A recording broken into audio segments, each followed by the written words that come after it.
Good morning students. I hope you all are fine and have gone through the yesterday's lecture. But in the yesterday's video, we were discussing different types of connective tissue and we discussed that depending upon whether the matrix is jelly-like or it is solid or fluid, how the connective tissue is further classified. If it has a jelly-like matrix, connective tissue can be the loose connective tissue and dense regular connective tissue. But the next category was if the connective tissue has solid matrix. Then what happens? This type of connective tissue having solid matrix is known as skeletal tissue and it includes the bones and the cartilage.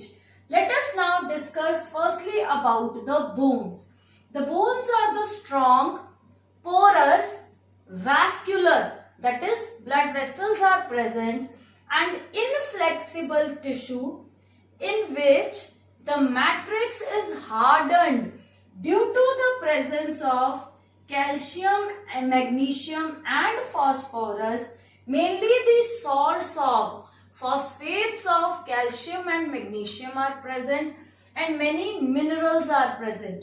Due to the presence of these salts, the matrix is hardened and it also contains a special type of protein called as ossein protein.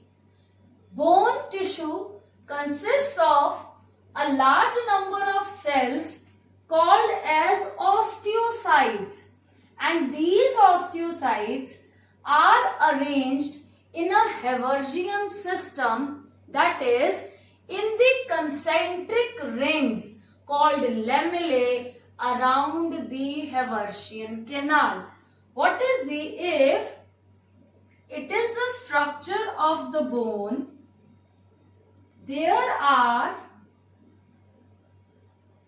many Haversian systems. The center of the Haversian system forms the Haversian canal. Around this Haversian canal, there are the concentric rings. These concentric rings are lamellae. The osteocytes are present in the lacunae, which are present in these lamellae, over these lamellae, in the concentric rings, in the forming the various circles. These osteocytes have fine thread-like structures called as canaliculi for the communication, that is for the passage of substances. This is the structure and this is one Haversian system. Like this, different Haversian systems are present. The matrix is solid because of the presence of these type of osteocytes.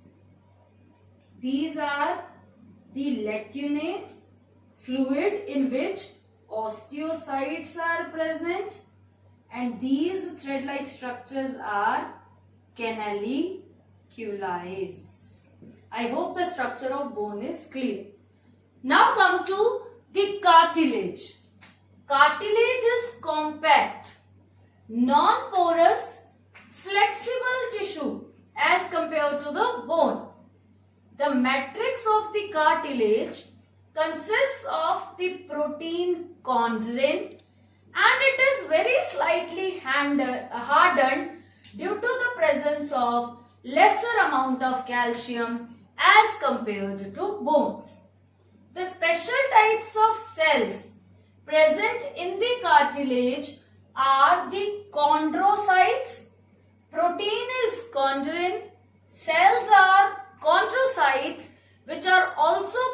present in lacunae. They may be the single or maybe in the groups of 4. These are the lacunae, fluid-filled spaces having chondrocytes. These are the cartilage cells. There may be one chondrocyte in a cartilage, in a lacunae. There may be maximum of 4 chondrocytes in a lacunae. Calcium salts and protein chondrin.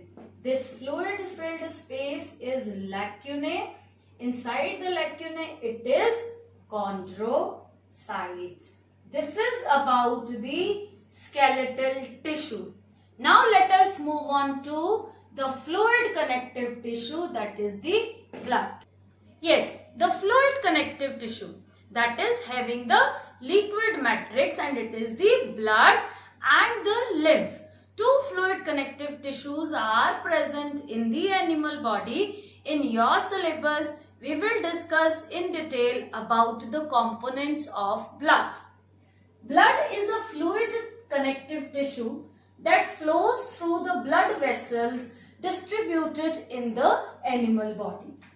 The blood consists of the blood plasma.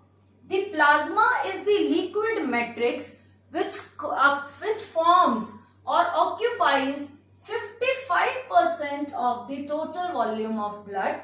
It contains carbohydrates, proteins, minerals, and 3 types of cells. These 3 types of cells or blood corpuscles are, number 1 are the RBCs, also known as red blood cells or erythrocytes.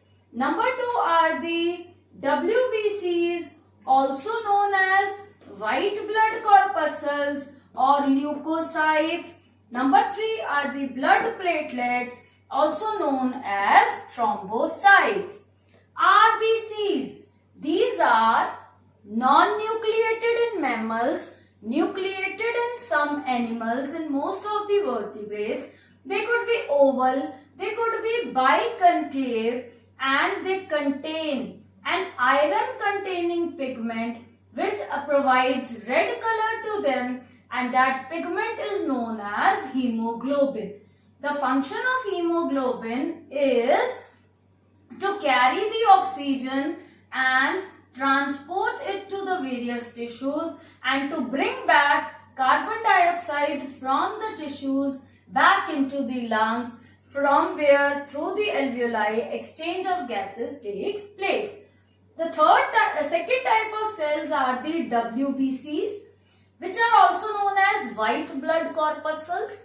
Their main function is to protect the body from foreign bacteria. They fight against various disease-causing agents that may enter within our body.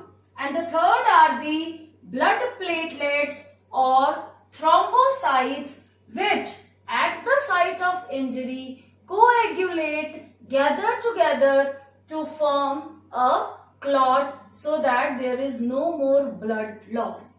But here the WBCs can be further classified depending upon whether they have granules in the cytoplasm or they do not have granules in the cytoplasm. If the granules are present in cytoplasm, these type of WBC are known as granulocytes. These granulocytes can further be classified on the basis of shape of the nucleus and on the basis of taking up of the stain. These eosinophils, they take up the acidic stain and they have a bilobed nucleus. You could see there are 2 lobes in the nucleus. This shaded portion having 2 lobes is the nucleus. In addition to nucleus, the granules are present in the cytoplasm, which make them and which classify them under the granulocytes. Then comes the Basophils, they are also the granulocytes, but they have S-shaped nucleus. So shape of the nucleus is in the shape of S. Granules are present as well as cytoplasm is present. They are mainly involved in the production of histamines, heparin and serotonin. The third type of granulocytes are the neutrophils, which do not take up acidic and basic stain. They have 3 to 7 lobed nucleus. You could make these 7 lobes, 3 to 7 lobes, and you can shade them. This is 3 to 7 lobed, or we can say multi-lobed nucleus. Addition to that, granules are there, cytoplasm is there. Okay. Another type of WBCs are the agranulocytes, in which you will not find the granules in the cytoplasm. They are further classified as monocytes and lymphocytes. Monocytes are a type of WBCs which are phagous in nature. They engulf, they invade the foreign particle and destroy them, and they have a bean-shaped nucleus. There are no granules, and out of all WBCs, these are largest in size. The last type of WBCs are the lymphocytes, which have the main function to produce the antibodies that could bind with the antigen. So antibody production is carried out by the lymphocytes. They have a large rounded oval nucleus, no granules in the cytoplasm. This is all about the components of blood. This flowchart is very important. Various types of cells, RBCs, WBCs, blood platelets are there, but WBCs can be further classified as. Now comes the functions of the blood. Number 1, blood helps in transporting the gases, the nutrients to the various body organs. Number 2, RBCs are mainly responsible for taking the oxygen from the respiratory tissues to the other body organs and bringing back carbon dioxide from the body tissues to the respiratory tissue. WBCs protect the animal body against various infections, and the blood platelets play a vital role in clotting of blood at the site of injury and prevent excessive loss of blood. This is all about the chapter, and with this your term 1 syllabus is also over. I am sending you 4 questions under the heading connective tissue, which you need to write in your fair notebooks, and you need to upload them in your assessment today. Thank you.